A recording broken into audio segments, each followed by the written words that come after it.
je pense pas qu'il y a une fin inquiétante qui arrive.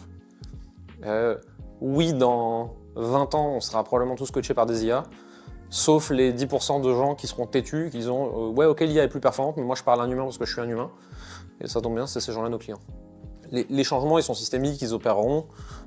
Avant qu'il y ait les réseaux sociaux et les outils modernes, il y avait déjà des gens qui accompagnaient les autres. Avant qu'il y ait Internet, il y avait déjà des gens qui accompagnaient les autres. Avant le téléphone, il y avait déjà des gens qui accompagnaient les autres.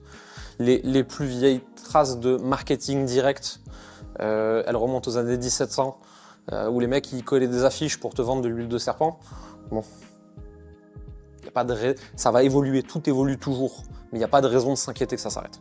L'équilibre n'existe que, c'est un espèce de concept qu'on a mis dans la tête des gens en disant c'est l'équilibre pro-perso. En fait, on va plus parler de donner du temps à telle ou telle chose. En fait, c'est de la temporalité. C'est quand tu donnes du temps au pro, t'enlèves du temps au perso.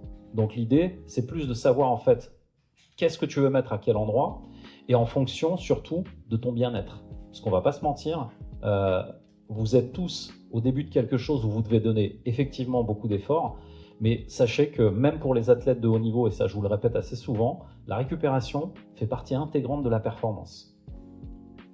Donc en fait, tant que vous n'avez pas compris que se reposer fait partie de la performance,